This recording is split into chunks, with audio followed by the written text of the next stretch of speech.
మీ మోకాల నొప్పులకు ఎటువంటి సర్జరీ లేకుండా ఎపియాన్ పెయిన్ క్లినిక్ అందిస్తున్న అత్యాధునిక చికిత్స. నమస్తే.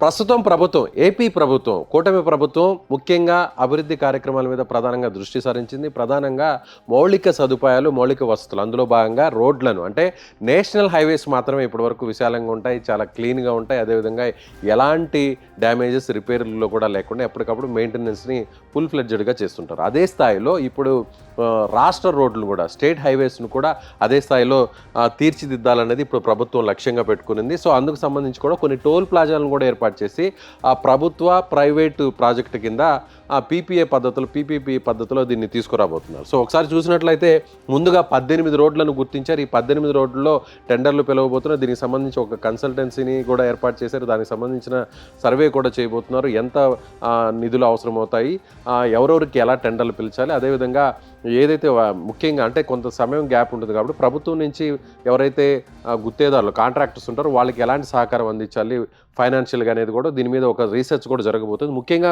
18 రోడ్లను ఇక్కడ గుర్తించడం జరిగింది ఫస్ట్ ఫేజ్లో. ఆ తర్వాత సెకండ్ ప్లేస్లో 68 రోడ్లను గుర్తించడం జరుగుతుంది. ఆ 18 రోడ్లు ఏంటో టోల్ ఫీజులు, అంటే సాఫీగా ఎలాంటి ఇబ్బంది లేకుండా మామూలుగా టోల్ పే మనం నేషనల్ హైవే రోడ్స్ మీద ఏ విధంగా టోల్ పే చేసి మనం తక్కువ సమయంలో ఎక్కువ దూరంలో వెండే విధంగా, అంటే అన్ని రకాల వసతులు ఆ రోడ్లో ఉంటాయి. అదేవిధంగా ఇప్పుడు స్టేట్స్ హైవేస్ను కూడా అదేవిధంగా తీర్చిదిద్దే అవకాశం ఉంది. అవేంటో ఒకసారి చూద్దాం. చిలకలపాలెం, రామభద్రాపురం, రాయగడ, విజయనగరం, పాలకొండ 72 కిలోమీటర్లు, కళింగపట్నం, శ్రీకాకుళం, పార్వతీపురం 113 కిలోమీటర్లు, భూమినిపట్నం, అదేవిధంగా నర్సీపట్నం సంబంధించి 78 కిలోమీటర్లు, కాకినాడ జొన్నాడుకు వచ్చి 48, కాకినాడ రాజమహేంద్రం కెనాల్కి వచ్చి 65 కిలోమీటర్లు, ఏలూరు మేడిశెట్టి వారిపాలెంకి వచ్చి 70 కిలోమీటర్లు, నర్సాపురం అశ్వరావుపేట వచ్చేసి 100 కిలోమీటర్లు, ఏలూరు జంగారెడ్డిగూడెం వచ్చేసి 51 కిలోమీటర్లు, గుంటూరు పర్చూరు వచ్చేసి 41, గుంటూరు బాపట్ల వచ్చేసి 51, మంగళగిరి, తెనాలి, నారాకోడూరు 40 కిలోమీటర్లు, బెస్తవారిపేట, ఒంగోలు 113 కిలోమీటర్లు, రాజంపేట, గూడూరు